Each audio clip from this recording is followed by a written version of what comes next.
नमस्कार माझ्या मित्रमैत्रिणींनो, प्रीती अकॅडमी मध्ये तुमच्या सगळ्यांचं सहर्ष स्वागत आहे।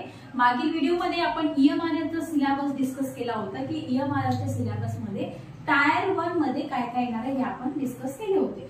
आजच्या या व्हिडिओ मध्ये आपण टीचिंग ऍप्टिट्यूड एक मी तुम्हाला भाग सांगितला तो येणार आहे। तो त्या टीचिंग ऍप्टिट्यूड मध्ये मेथड्स ऑफ टीचिंग हा एक पार्ट होता। तुम्ही जर लिहून घेतलं असेल तर तुम्हाला माहिती असेल त्याच्यामध्ये मेथड्स ऑफ टीचिंग होतं। तर ते मेथड्स ऑफ टीचिंग काय काय आहे, कुठल्या कुठल्या प्रकारच्या मेथड्स वापरले जातात लर्निंग जास्त इफेक्टिव्ह होण्यासाठी ते आपण बघणार आहोत। बघा लक्ष द्या, अ टीचर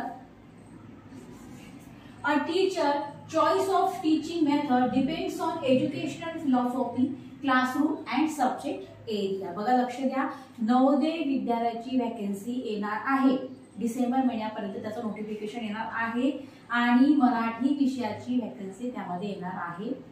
ठीक आहे ना, अशी शक्यता आहे।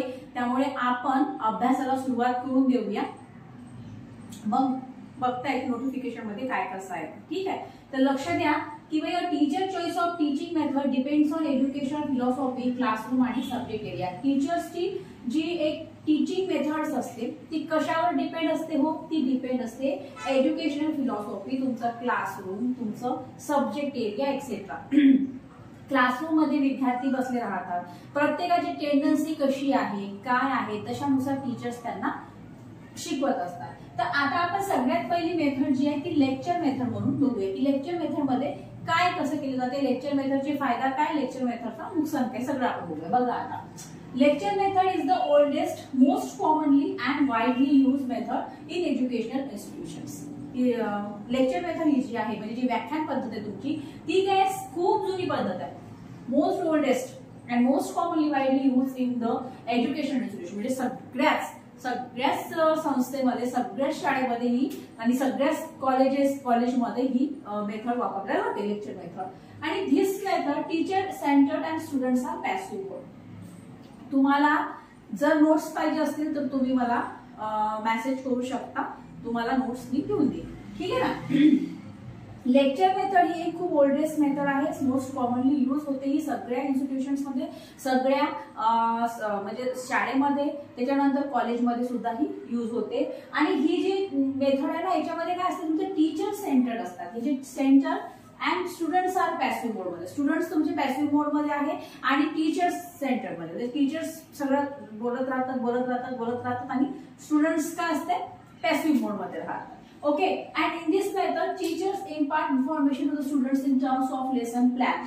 But in this method, students' individual differences are ignored and they are not able to understand everything.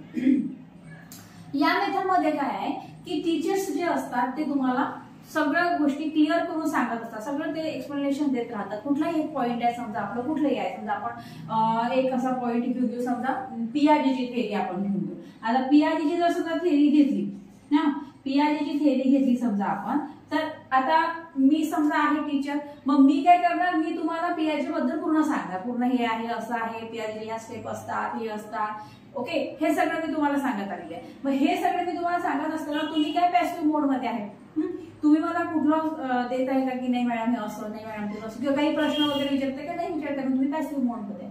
आणि लक्षात ही आहे तुमची लेक्चर मेथड।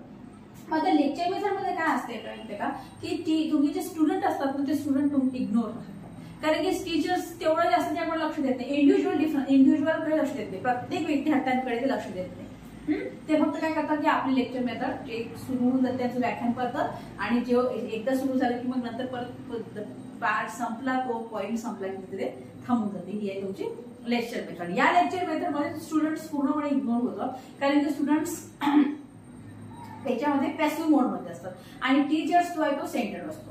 नेमकं काय असतं माहितीये का की स्टुडंट सेंटर असायला पाहिजे ना, स्टुडंट सेंटर असायला पाहिजे आणि टीचर जे आहे ते सेंटर असायला पाहिजे, तर स्टुडंट सेंटर असायला पाहिजे। ओके, ठीक आहे, लेक्चर मेथड मध्ये एवढा। यानंतर आपण आणखी मेथड आहे, भरपूर काही मेथड्स आहेत, त्या आपण पुढे बघूया। बघा आता आपण दुसरी मेथड बघूया। पहिली मेथड आपण बघितली व्याख्यान पद्धती, लेक्चर मेथड। दुसरी मेथड बघूया, दुसरी मेथड आहे आपली डायलॉग मेथड। आता डायलॉग मेथड म्हणजे काय, तुमची संवाद पद्धती। संवाद मध्ये काय असते की it means using talk most effectively for carrying out teaching and learning. यामध्ये काय की संवाद साधला जातो। टीचर स्टुडंट मध्ये यामध्ये संवाद साधला जातो अधिक प्रभावी. Teacher is not supreme in this method. या तुमच्या मेथड मध्ये टीचर तुमचं सुप्रीम राहत नाही, टीचर तुमचा मेन राहत नाही, सेंटर मध्ये तो राहत नाही. Dialogue education shifts the focus of education from passivity of learners to as an active participate. म्हणजे डायलॉग मेथड मुळे काय झालेलं आहे की जे तुमचे लेक्चर मेथड मध्ये जे पॅसिव्ह मोड मध्ये तुमचे स्टुडंट चालले जात होते, तर डायलॉग याच्यामुळे काय झालंय की ते मुलं ऍक्टिव्ह मोड मध्ये आलेले आहे.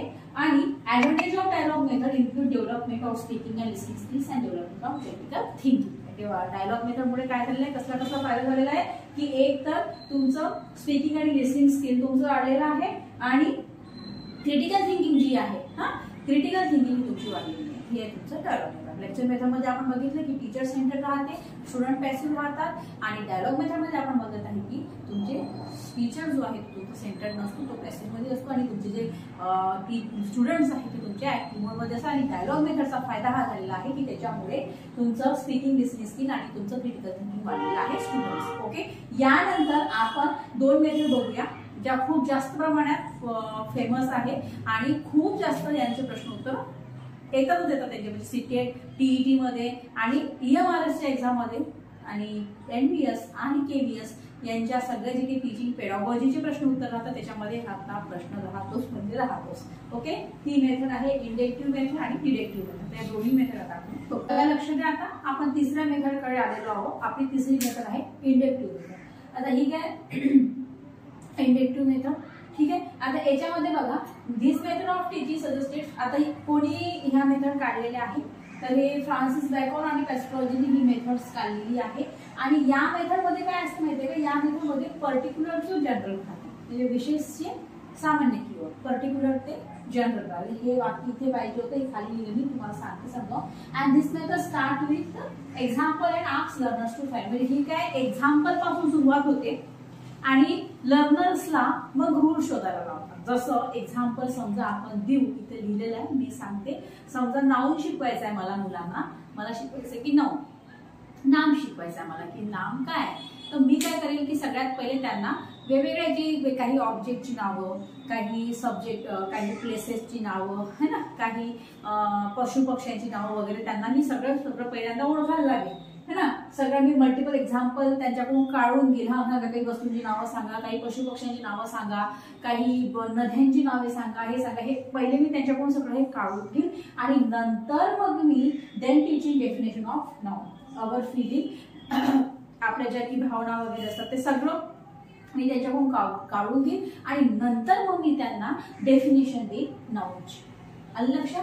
हे जे आहे हे तुमचं पर्टिक्युलर ते तुमचं जनरल आहे. तुम्हाला हे लक्षात ठेवायचं की जे आपलं इंडेक्टिव्ह मेथड असते तर ती इंडेक्टिव्ह मेथड तुमची पर्टिक्युलर टू जनरल कडे जाते. तुम्हाला हेच लक्षात ठेवायचं आहे मेन, कारण की इथेच आपण कन्फ्यूज होतो की इंडेक्टिव्ह मेथड मध्ये काय आहे आणि डिडक्टिव्ह मेथड मध्ये काय, आपण इथेच कन्फ्यूज होऊन जातो. म्हणून लक्षात ठेवायचं की इंडेक्टिव्ह मेथड मध्ये जे तुमची टीचिंग प्रोसेस राहते ते तुमची पर्टिक्युलर टू जनरल मध्ये राहते. आणि तुम्हाला यासाठी नाउन जे आहे हे एक उत्तम उदाहरण आहे. तुम्हाला जर नाउन शिकवायचं असेल मुलांना तर तुम्ही काय करा, तुम्ही त्यांच्याकडून अगोदर काही त्यांची म्हणजे ऑब्जेक्टची नावं, काही पशुपक्ष्यांची नावे, काही नद्यांची नावे, काही तुमच्या फिलिंग्सची नावे, हा राग आला कसं वाटायचं बा, आनंद झाला कसं, हे सगळं तुम्ही त्यांच्याकडून त्यांच्या फिलिंग्स वगैरे काढून द्या. नंतर तुम्ही त्यांना डेफिनेशन सांगा नाउनची. लक्षात तुमचं ही आहे इंडेक्टिव्ह मेथड. आणि यानंतर आता आपण बघू डिडक्टिव्ह मेथड. ओके,